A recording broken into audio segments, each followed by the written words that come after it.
الحمد للہ وکفا وسلام علی عبادہ الذین اصطفى اما بعد اعوذ باللہ من الشیطان الرجیم بسم اللہ الرحمن الرحیم رب هب لی من الصالحین سبحان ربک رب العزة عما یصفون وسلام علی المرسلین والحمد للہ رب العالمین اللہم صل علی سیدنا محمد وعلى آل سيدنا محمد وبارك وسلم اللهم صل على سيدنا محمد وعلى آل سيدنا محمد وبارك وسلم اللهم صل على سيدنا محمد وعلى آل سيدنا محمد وبارك وسلم۔ ماہ رمضان مبارک کی 26 تاریخ ہے، سن 1441 ہجری ہے، مئی مہینے کی 20 تاریخ ہے، 2020 عیسوی ہے۔ پورے ملک میں لاک ڈاؤن کا دورہ ہے اور کرونا وائرس کا زمانہ ہے۔ اللہ تعالیٰ سے دعا ہے اللہ تعالیٰ پوری دنیا میں امن قائم فرمائے، انسانوں کی حفاظت فرمائے اور انسانوں کو اللہ تعالیٰ کی قدرت پہچان کر زندگی گزارنے کی توفیق عطا فرمائے۔ دوپہر کی مجلس یعنی ظہر کے بعد جو اس وقت بیان خانقاہ سے نشر ہوتا ہے، اس میں ترک سرگاؤں شامل نہیں ہوتا، اس لیے کہ اس وقت یہاں جو ساؤنڈ سسٹم کا نظام ہے اس پر کچھ دوسرے اساتذہ علماء کے بیانات اور نشاطات ہوتے ہیں، اور عصر کے بعد کا یہ بیان پوری دنیا میں بھی انٹرنیٹ کے ذریعے سے جاتا ہے اور ساؤنڈ سسٹم کی معرفت گاؤں کے اندر بھی نشر ہوتا ہے۔ تو آج دوپہر میں جو بیان ظہر کے بعد کیا گیا تھا، یہ عاجز مناسب سمجھتا ہے کہ اس کو پھر دوبارہ سے نشر کیا جائے، اس لیے کہ کچھ ایسی باتیں ہیں بچوں کی تربیت سے متعلق جن باتوں کا ہم سب کو پتہ چلنا ضروری ہے، اور خاص طور سے دوپہر کو جو یہ عاجز بیان کرتا ہے اس میں عورتیں زیادہ مخاطب ہوتی ہیں، اس لیے کہ وہ خاص طور سے اس وقت فارغ ہوتی ہیں، لیکن اس وقت عورتیں اور مرد دونوں کے دونوں مخاطب ہوتے ہیں، اس لیے سوچا کہ اس موضوع کی افادیت کے پیش نظر اس کو دوبارہ جو ہے نشر کیا جائے، دوبارہ ساؤنڈ سسٹم کے ذریعے انٹرنیٹ کے ذریعے سے دنیا میں اس پیغام کو پہنچایا جائے، اس لیے کہ یہ موضوع بہت اہم ہے۔ اصل میں نکاح کے بعد ہر میاں بیوی کی یہ تمنا ہوتی ہے کہ اللہ پاک ہمیں اولاد کا تحفہ عطا فرمائے، اور یہ تمنا کوئی بری نہیں ہے، یہ محبوب ہے، مطلوب ہے۔ وقت کے پیارے انبیاء کرام تک نے اولاد کی تمنا کی ہے، رب ہب لی من الصالحین، اولاد کے لیے دعائیں مانگی ہیں، لیکن اولاد کا ہونا ایک نعمت، اور اولاد ہونے کے بعد اب اس کی تربیت کرنا یہ مستقل ایک مسئلہ ہے۔ حضرت تھانوی رحمۃ اللہ علیہ کے یہاں اولاد نہیں تھی۔ حضرت تھانوی رحمۃ اللہ علیہ فرماتے تھے کہ اولاد کا ہونا نعمت ہے، میرے لیے نہ ہونا رحمت ہوا۔ اولاد کا ہونا نعمت ہے، میرے لیے نہ ہونا رحمت ہوا۔ وہ اس طور پر کہ اگر اولاد ہوتی تو یہ جو علمی کام اور اس علمی مشغلہ تھا، اس کے لیے جو یکسوئی مطلوب تھی، شاید وہ حاصل نہ ہو پاتی اور یہ کام اتنا وجود میں نہ آتا۔ تو اولاد کے نہ ہونے کو بھی کتنے پیارے انداز سے انہوں نے تعبیر فرمایا، گویا اللہ ہی کا فیصلہ تھا، لیکن اس کو برائی سے نہیں یاد کیا، برائی سے نہیں گردانا، بلکہ کہ اولاد کا ہونا نعمت ہے اور میرے لیے اللہ کی طرف سے نہ ہونا رحمت ہوا۔ سبحان اللہ العظیم، یہ تھا ادب۔ بہرحال بچوں کا ہونا اللہ کی ایک نعمت ہے، تو جو لوگ اپنے بچوں کی بہترین تربیت کرتے ہیں، یہ بچے پھول بن جاتے ہیں جو ماں باپ کے دل کو بھی مہکاتے ہیں، اور دنیا میں جہاں جاتے ہیں پوری دنیا میں ماں باپ کا نام روشن کرتے ہیں، ان کی خوشبو پھیلتی ہے۔ اور اگر ان کی اچھی سے تربیت نہ ہو تو یہ پھول پھر کانٹے بن جاتے ہیں جو ماں باپ کے دل کو ہمیشہ روح کو چبھتے رہتے ہیں زندگی بھر۔ اللہ تعالیٰ اولاد کے دکھوں سے بچائے اور اولاد کا فرما بردار بنائے۔ اب بچوں کی تربیت سے متعلق کئی روز سے دوپہر میں بات چل رہی تھی، ان میں سے ایک عنوان بچوں کی تربیت سے متعلق یہ ہے کہ ہم بچوں کی ایمانی تربیت کریں۔ بچوں کی جسمانی تربیت بھی ہوتی ہے اور بچوں کی ایمانی تربیت بھی ہوتی ہے۔ تو آج موضوع ہے بچوں کی ایمانی تربیت کا، اور اس میں پہلا پوائنٹ یہ ہے کہ اللہ کا دھیان ان کے اندر پیدا کریں، اللہ کا تعارف ان کو کرائیں، اور اس طرح سے بتائیں کہ جو چیزیں نظر آ رہی ہیں وہ سب اللہ کی دی ہوئی ہیں، اللہ کی بنائی ہوئی ہیں۔ جب بچوں کے اندر ہم اس کا تصور بٹھائیں گے تو بچے ہمیشہ اللہ تعالیٰ کے محتاج بن کے زندگی گزاریں گے، ان کے اندر تکبر نہیں آئے گا، ان کے اندر تواضع پیدا ہوگی، ہر وقت اپنے آپ کو محتاج سمجھیں گے، ان کے اندر میں نہیں آئے گی۔ جب ان کو یہ بات سمجھائی جائے گی ہر چیز اللہ نے پیدا فرمائی ہے، اللہ عظیم ہے، اللہ بڑے ہیں، یہ سورج، یہ آسمان، یہ چاند، یہ ستارے، یہ زمین، یہ پہاڑ، یہ درخت، یہ فضا، یہ ہوا، یہ سب کا سب اس کا خالق اللہ کی ذات ہے، اور اللہ نے ان کو پیدا کیا اور یہ ہمارے لیے پیدا کی۔ دیکھو سورج ہمیں روشنی دیتا ہے، زمین ہمارے لیے فروٹ اور پھل اگا کے دیتی ہے، غلہ دیتی ہے، اور چاند رات کو ہمارے لیے روشنی بکھیرتا ہے تاکہ ہمیں اندھیرا نہ لگے۔ تو بچوں کی زبان میں ہلکے پھلکے انداز میں جب ہم ان کو سمجھائیں گے تو بچوں کے دل کے اندر یہ بات رچ بس جائے گی کہ خالق کائنات اللہ کی ذات ہے۔ اللہ اکبر کبیرہ۔ اب بچوں کے دل کے اندر اللہ کی محبت بھی بٹھائیں اور گاہے بگاہے اللہ کا خوف بھی ان کے اندر بٹھائیں، یعنی پہلے خوف کو نہ بٹھا دیں، اس لیے کہ کہیں ایسا نہ ہو کہ بچے بس یہ سمجھیں کہ پیدا تو ہو گئے ہیں لیکن مصیبت ہی مصیبت ہے، اور اللہ تعالیٰ کا تصور کہیں ایسا ان کے ذہن میں نہ بیٹھ جائے کہ اللہ میاں کوئی کوئی لاٹھی ڈنڈے والی شخصیت ہے اور وہ تو بس ہر وقت دے دنا دن ڈنڈے چلاتی ہے، ہر وقت ڈراتی ہے۔ نہیں، اس طرح کا بھیانک تصور نہ بٹھائیں، بلکہ اللہ کی محبت کے ساتھ اس طرح کا خوف ان کے اندر بٹھائیں کہ جو اتنے پیارے ہیں وہ اگر ناراض ہو جائیں تو کتنی بری بات ہے۔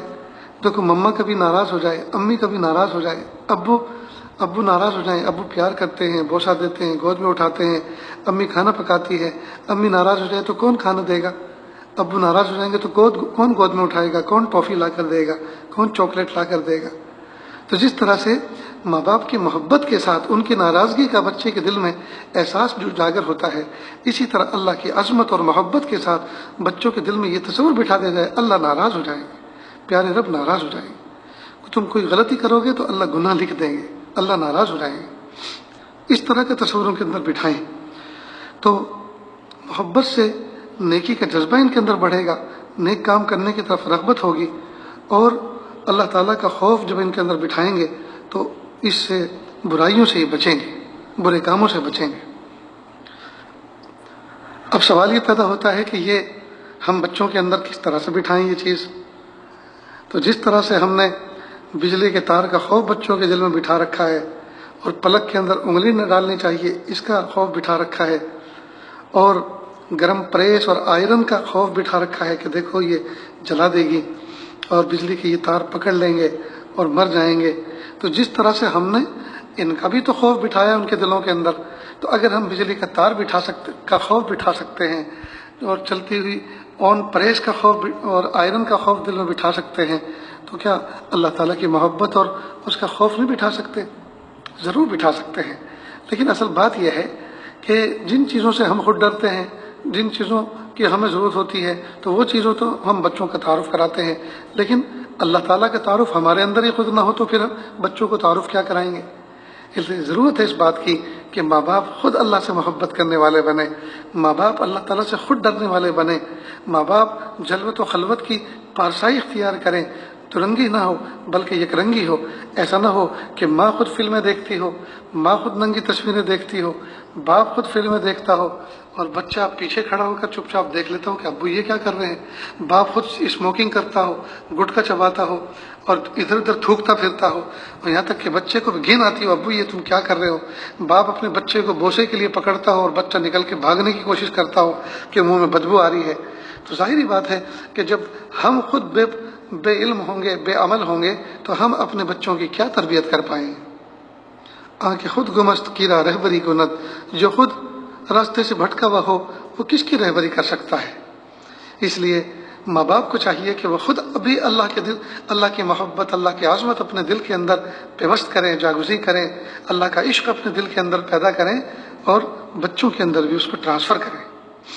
تو یہ ایک پوائنٹ ہے بچوں کی ایمانی تربیت کا، کہ ہم اللہ تعالیٰ کا تعارف بچوں کو کرائیں، اللہ کا دھیان ان کی طرف کرائیں کہ دیکھو اللہ دیکھ رہے ہیں، اللہ سن رہے ہیں، اللہ ہمارے ساتھ ہیں، اور اللہ عظیم ہے، اللہ بڑے ہیں، اللہ دینے والے ہیں۔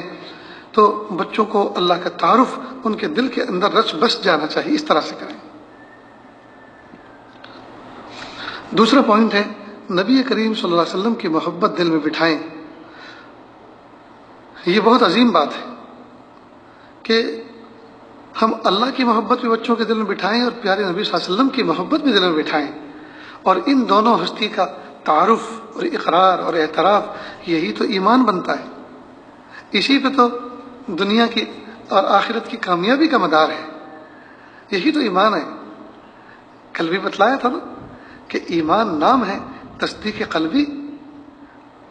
توحید و رسالت کا اقرار زبان سے اور دل میں اس کی تصدیق کرنا، بس اتنا صحیح تو کام کرنا ہے۔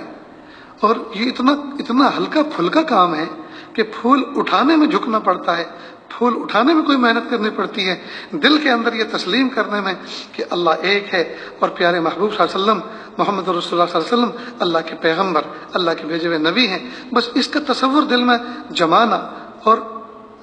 باطن کے اندر اس کا اعتراف کرنا اور زبان سے اس کا اظہار کرنا، اس میں کون سے ہاتھی گھوڑے جوڑنے پڑتے ہیں، اور اس پر جو ہے آخرت کی ہمیشہ ابد الآباد زندگی کی کامیابی کا مدار ہے۔ تو بچوں کے دل کے اندر ہم اللہ کی عظمت بھی بٹھائیں، اور اللہ ایک ہے اس کی توحید بھی بٹھائیں، اور اللہ کے محبوب صلی اللہ علیہ وسلم کی محبت بھی ان کے اندر پیدا کریں۔ نیز اللہ کے محبوب صلی اللہ علیہ وسلم کی واقعات سنائیں، اللہ کے محبوب صلی اللہ علیہ وسلم کی باتیں سنائیں، اللہ کے محبوب صلی اللہ علیہ وسلم کی حدیث کا ترجمہ سنائیں، اللہ کے محبوب صلی اللہ علیہ وسلم کی ادائیں بچوں کے اندر منتقل کریں۔ دیکھو بیٹا ہاتھ دھو، پیارے نبی صلی اللہ علیہ وسلم نے ہاتھ دھو کر کھانے کے لیے فرمایا، اور دیکھو کتنی اچھی بات پیارے نبی نے فرمائی۔ دیکھو ابھی تم کھیل رہے تھے نا مٹی میں، تمہارے ناخنوں کے اندر مٹی گھس گئی ہے، تمہارے ہاتھ گندے ہیں، ڈٹی ہیں، دیکھو بیٹا ان کو واش کرو، اچھی طرح سے ہینڈ واش کرو،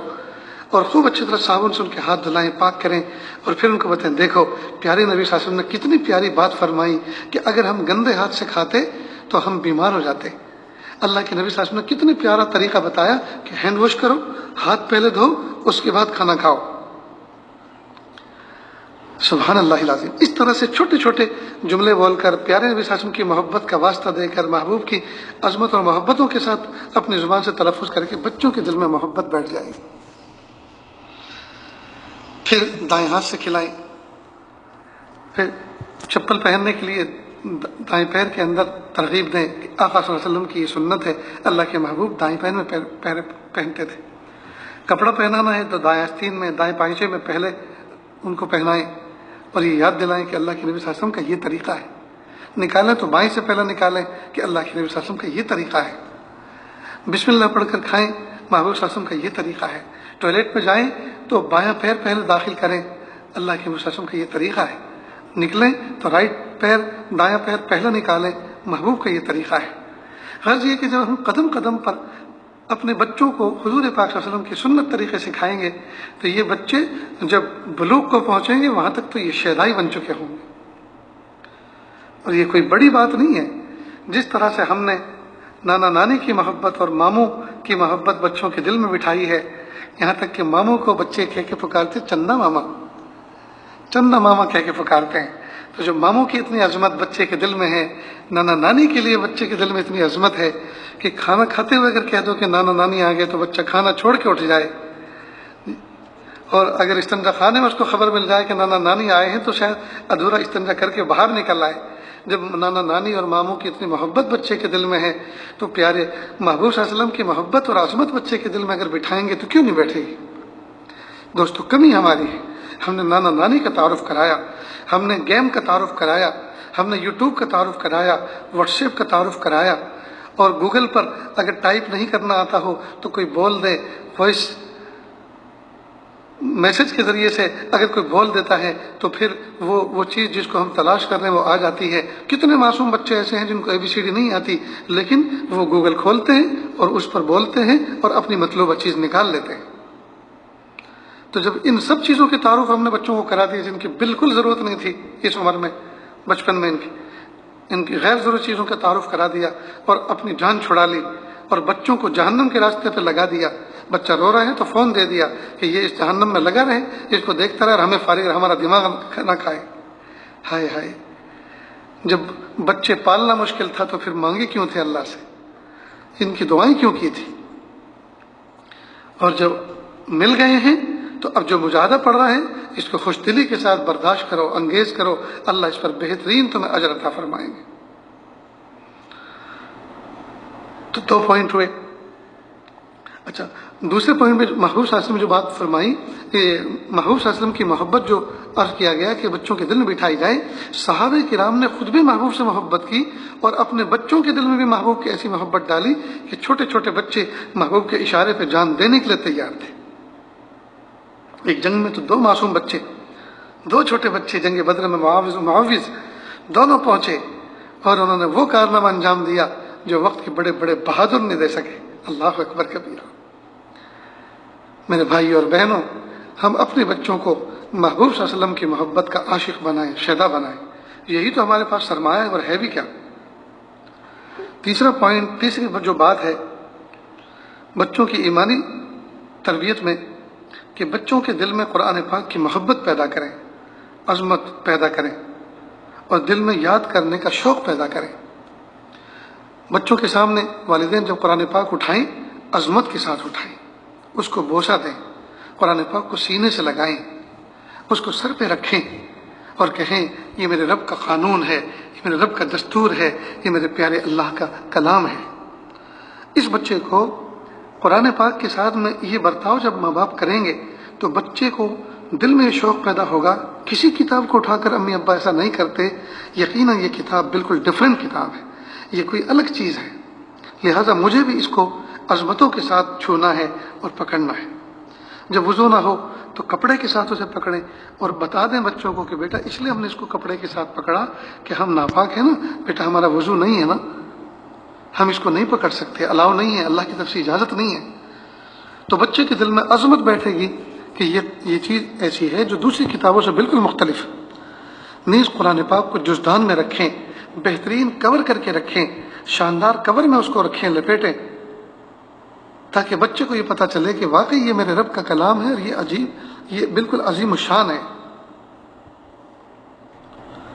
نیز چھوٹی چھوٹی صورتیں بچوں کو یاد کرائیں۔ اسلام کی تاریخ میں قرآن پاک کے ساتھ امت نے جو محبت کا ثبوت دیا ہے، سبحان اللہ، وہ بھی بڑا عجیب و غریب ہے۔ امت نے اس کو یاد کر کے دکھایا، اس میں بھی کمال دکھا۔ عورتوں نے یاد کیا، مردوں نے یاد کیا، بچوں نے یاد کیا، بوڑھوں نے یاد کیا، اور بچے بھی ایسے کہ جو 4 سال کے بچے تھے، جو اپنے گاؤں کے بارے میں پوری معرفت نہیں رکھتے، اپنے گاؤں سے پورے واقف نہیں ہوتے، محلے گلی کوچوں سے واقف نہیں ہوتے، گاؤں میں گم ہو سکتے ہیں بچے،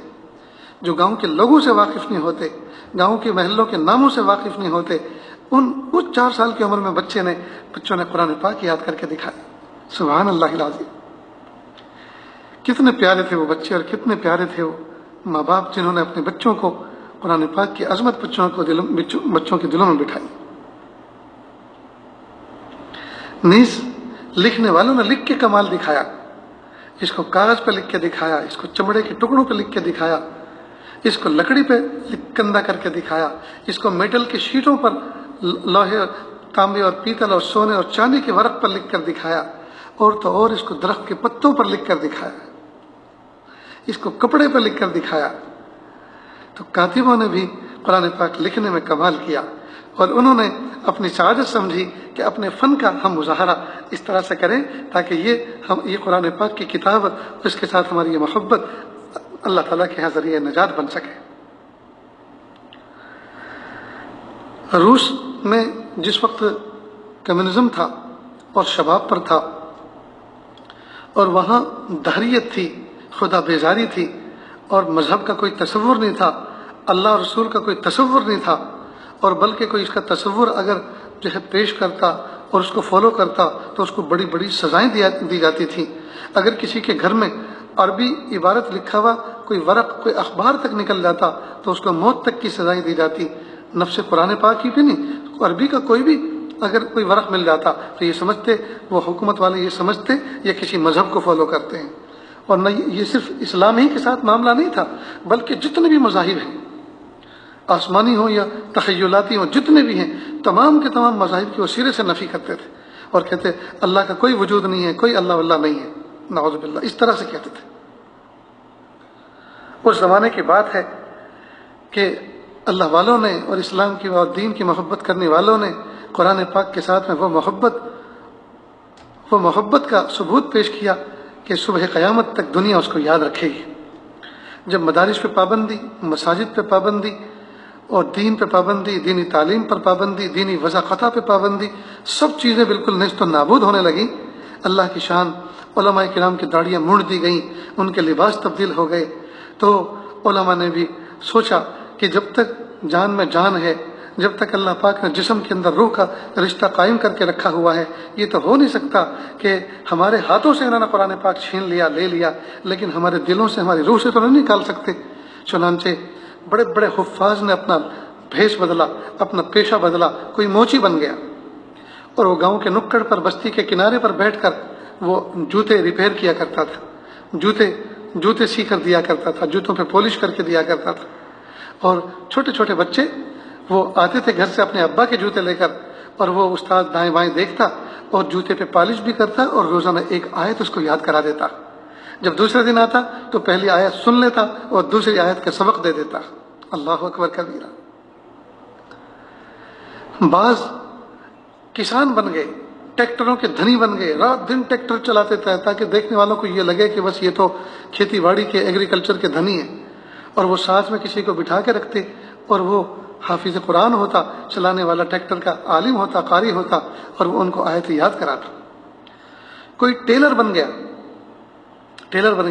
اور وہ اپنے شاگردوں کو ٹیلرنگ سکھاتا، اور ماحول پورا کا پورا دہریے والا بنا کے رکھتے، اور دائیں بائیں اچھی طرح کیئرفل ہوتے کہ کوئی دیکھنے والا نہیں، کوئی سننے والا نہیں، اور وہ ایک ایک دو آیت جو ہے تھوڑی تھوڑی دیر کے بعد پڑھتے رہتے، اور بچے اس کو من میں، دل ہی دل میں اس کو گردانتے رہتے، دہراتے رہتے۔ تھوڑی دیر کے بعد وہ سبق سنا دیتے، استاد پھر نیا سبق دیتا، یہاں تک کہ وہ ٹیلر بھی بن جاتے اور حافظ قرآن بھی بن جاتے۔ اور تو اور یہاں تک ہوا کہ رشیا والوں نے، روس والوں نے، اہل حکومت نے لوگوں کے گھروں کے اندر ٹرانسمیشن لگائے ہوئے تھے، ریڈیو کے کنیکشن لگائے ہوئے تھے، اور ہر وقت ان کو 24 گھنٹے آن رکھنے کا آرڈر تھا، اور دروازے پر اسٹاپر لگا کر نہیں سو سکتے تھے تاکہ حکومت کا کبھی بھی کوئی فرد گھر میں کہیں بھی جا کر چیک کر سکے کوئی مذہبی گتیویدھی تو نہیں ہو رہی۔ اللہ کی شان، بڑے بڑے علماء نے کیا ان کے روح پر گزرتی ہوگی جب وہ یہ عمل کرتے ہوں گے، اور کیا ان کے دل پہ گزرتی ہوگی۔ انہوں نے اپنی بیٹھکوں کے اندر جو سٹنگ روم ہوتے ہیں، ابتدائی استقبالیہ روم ہوتے ہیں، ان کے اندر انہوں نے ٹیبل اور کرسیاں سجائی، اور انہوں نے ان کی دیواروں پر ننگی ننگی تصویریں لگائیں، اور ٹیبل کے اوپر شراب کے جام رکھے، بوتلیں رکھیں، کچھ کھلی ہوئی، کچھ پیک، کچھ بند، تاکہ کوئی بھی چیک کرنے والا آئے تو ان تصویروں کو دیکھ کر اور شراب اور شباب کو دیکھ کر وہ مطمئن ہو جائے کہ یہ سب ہمارے جیسے ہو گئے ہیں۔ اور یہ بڑے بڑے متقیوں کے گھرانے ہوتے تھے۔ اپنے ایمان کی کیفیت کو بچانے کے لیے اور اپنے باطن کو بچانے کے لیے انہوں نے یہ سب اپنی طبیعت کے خلاف کیا تھا، اپنی روحانیت کے خلاف کر رکھا تھا، اور تہخانوں کے اندر گھس جاتے تھے کئی مہینے کا راشن پانی لے کر، اور ساؤنڈ پروف بناتے تھے ان تہخانوں کو، اور وہ چیک کرنے والے آتے تھے ان کی بیٹھکوں کے اندر اور شراب کی بوتلیں دیکھتے، کچھ پی کے بھی جاتے، اور ان بدبختوں کو یہ پتہ نہیں ہوتا تھا چند قدم کے فاصلے پر نیچے تہخانہ ہے، اور وہاں معصوم بچے بسم اللہ الرحمن الرحیم، اللہ کے نام سے جو رحمان الرحیم ہے، یہ اس کا تلفظ کر رہے ہیں۔ یہاں تک کہ وہ بچے جب تہخانے سے باہر نکلتے تو حافظ قرآن ہوتے تھے، اور قرآن کا نور ان کے سینے میں ہوتا تھا۔ ایک مرتبہ جس زمانے میں سب سے پہلے سفر حضرت پیر الفقار صاحب دامت برکاتہم نے اس علاقے کا کیا تھا، تو وہاں سے وطن آئے اور کارگزاری سنا رہے تھے، تو سامنے ایک انجینئر بیٹھے تھے، انہوں نے کہا حضرت میں آپ کو اپنی کارگزاری سناتا ہوں، میں جا کر آیا ہوں۔ تو انہوں نے کہا کہ میں رشیا گیا، رشیا کی کوئی کمپنی ہمارے ملک میں کام کرتی تھی، ایک مشین دی تھی جس کو سمجھنا تھا، جس کے آپریٹنگ کو سمجھنا تھا، تو وہ مجھے انہوں نے رشیا کی دعوت دی، میں رشیا پہنچا۔ اللہ کی شان، جمعہ کا دن تھا، تو میں نے اپنے ساتھیوں سے کہا کہ بھائی مجھے جمعہ پڑھنا ہے، مسجد بتائیں۔ تو کہا چپ چاپ یہی کونے میں نماز پڑھ لو، نماز کا نام ہی مت لو اور کسی مسجد کا نام ہی مت لو، یہاں ساری کی ساری مسجدیں یا تو گھڑ سال بن گئی ہیں یا قہوہ خانے بنی ہوئی ہیں یا ایک دو مسجدیں کھلی ہوئی ہیں جو صرف ٹورزم پرپز کے لیے ہیں، ٹورسٹ آتے ہیں اور وہاں آ کے اپنی مووی بنا کر تصویریں کھنچوا کے جاتے ہیں۔ تو کہا کچھ بھی ہو، مجھے آپ مسجد کا پتہ بتاؤ، میں مسجد جاؤں۔ چنانچہ وہ زوال سے پہلے مسجد پہنچ گئے۔ جب زوال ہو گیا قرآن پاک پڑھتے رہے، ایک جیبی قرآن پاک ان کی جیب میں تھا، پڑھتے رہے۔ جب زوال ہوا اور کوئی قدم مسجد کی طرف نہ آیا تو انہوں نے بآواز بلند اذان دی۔ جیسے اذان دی تو دائیں بائیں جو اہل ایمان تھے، جن کے دلوں کے اندر ایمان چھپا ہوا تھا، وہ فوراً آئے اور مسجد کی ونڈوز سے لگ کر دیکھنے لگے، اوہو یہ کوئی مسلمان ہے اور یہ اذان پڑھ رہا ہے۔ اور ان کو افسوس بھی ہو رہا تھا کہ کہیں ایسا نہ ہو کہ پولیس آ جائے ان کو گرفتار کر کے لے جائے۔ خیر کوئی پولیس تو نہیں آئی۔ جب دیکھا انہوں نے اذان پڑھنے کے بعد کوئی نہیں آ رہا تو انہوں نے ظہر کی نماز ادا کی اور باہر نکلے۔ جیسے باہر نکلے تو باہر محلے کے بچے عورتیں انتظار کر رہے تھے اور بچوں نے ان کا ہاتھ پکڑا اور کہا مسلمان مسلمان مسلمان، یعنی یہ کوئی آج مسلمان آیا ہے ہماری بستی میں۔ اس کو ایک گھر میں لے گئے۔ اللہ کی شان، جب وہ پکڑ کے گھر میں لے گئے اس مہمان کو، تو عورتیں پیچھے بیٹھی تھیں، مرد سامنے بیٹھے تھے اور بچے بالکل سامنے ان کے بیٹھے ہوئے تھے، اس ترتیب سے بیٹھے ہوئے تھے۔ تو میں نے ایک بچے سے کہا کہ آپ قرآن پڑھنا جانتے ہیں؟ تو اس نے کہا یس، جی ہاں، اس بات میں سر ہلایا۔ دوسرے سے پوچھا آپ بھی قرآن جانتے ہیں؟ کہ جی۔ تیسرے سے کہا آپ بھی قرآن جانتے ہیں؟ کہ جی۔ تو انہوں نے اپنا جیبی قرآن پاک جیب میں سے نکالا اور کھول کر ایک جگہ اشارہ کیا کہ پڑھو، مثلا یا ایھا الذین آمنوا اتقوا اللہ، اس طرح پڑھنے کے لیے کہا، پڑھو۔ اللہ کی شان، اب وہ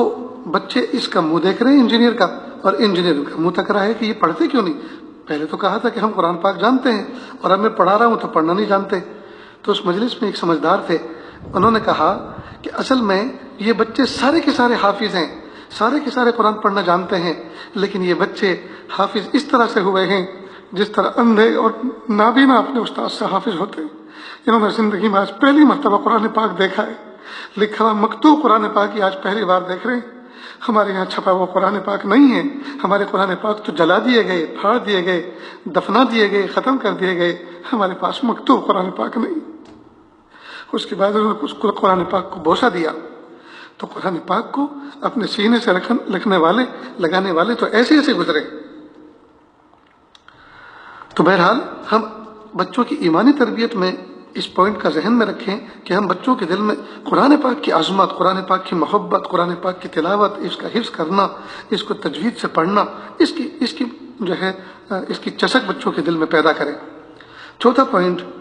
بچوں کے دل میں نماز کی محبت بٹھائیں۔ ماں باپ مثلا گھر میں پڑھتے ہیں تو چھوٹا سا مصلی بچے کے لیے خوبصورت سا بنا کے رکھیں، منگا کے رکھیں اور اس کو مکلف کریں، بیٹا یہ آپ کا مصلی ہے، ہم نماز پڑھ رہے ہیں، چلو تم بھی پڑھو۔ اب شروع میں وہ بچہ تو بچے جیسی نماز پڑھتا ہے، اس کا سجدہ مردوں اور عورتوں جیسا نہیں ہوگا، اس کا سجدہ تو پیشانی کے بل کے بجائے پیٹ کے بل ہوگا، وہ لمبا ہو جائے گا۔ لیکن بہرحال آپ اس ادا کو جاری رہنے دیں، اس کو ایک مناسبت پیدا ہو جائے گی۔